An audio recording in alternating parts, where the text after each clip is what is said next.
নমস্কার বন্ধুরা, আমি আজকে নিয়ে চলে এসেছি কুমড়ো আলু পোয়ের রেসিপি। এই গরমে খেতেও ভালো লাগে, কিন্তু আমি এই প্রথমবার ক্যামেরার সামনে এইভাবে রান্না করছি আর ভয়েস অ্যাড করছি। জানি না যে কতটা ঠিকঠাক হচ্ছে। এবার কড়াইতে আমি একটু সর্ষের তেল দিয়ে নেব। তেলটা একটু গরম করে নেব। আমি এর মধ্যে গোটা পাঁচফোড়ন, তেজপাতা, শুকনো লঙ্কা দিলাম। এটা নেড়ে চেড়ে নিচ্ছি। এটা একটু ভাজা হয়ে গেছে। এর মধ্যে কুচি করা রাখা পেঁয়াজগুলো দিয়ে দিলাম। পেঁয়াজটাকে একটু নাড়াচাড়া করে নিলাম।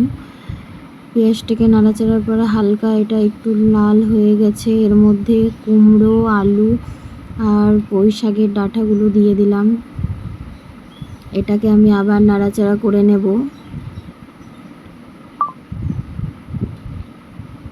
তার মধ্যে আমি কিছুটা আদা কেটে রেখেছি, ওটা আমি মিক্সিতে পেস্ট করে নেব। পেস্ট করা হয়ে গেছে।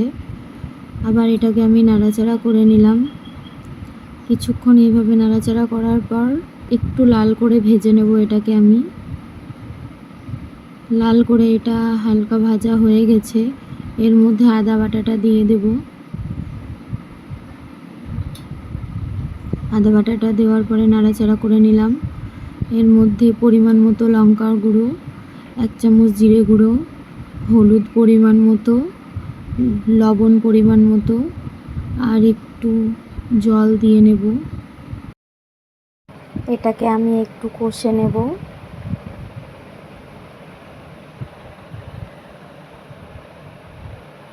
ভালো মতো এটা কষা হয়ে গেলে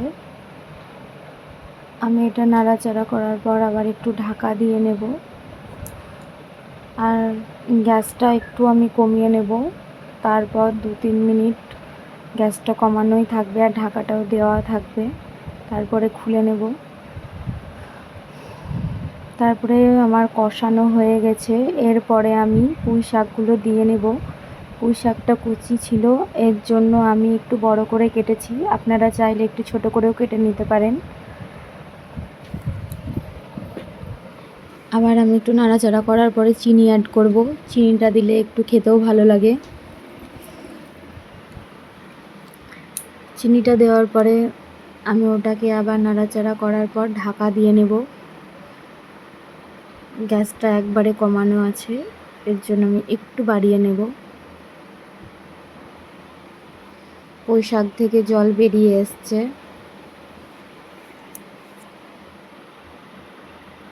আমি আবার নাড়াচাড়া করে নেব। প্রথমবার করছি বলে ক্যামেরাটা এরকম হচ্ছে। এখানে আমি একবার ঢাকাটা খুলে একটু জল দিয়েছিলাম, যেটা আমার ভিডিও করা হয়নি। আবার আমি এটা সেদ্ধ হয়ে গেছে প্রায়।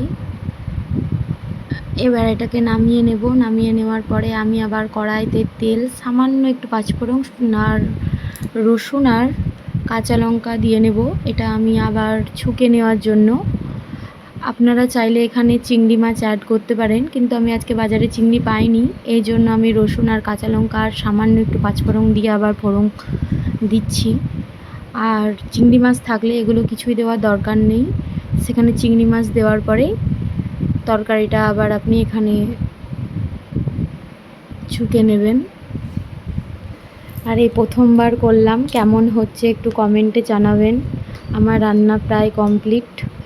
এবার গরম ভাতের সঙ্গে এই তরকারিটা খেয়ে দেখবেন কেমন লাগছে, আর আমাকে একটু জানাবেন আমার রেসিপিটা কেমন হয়েছে।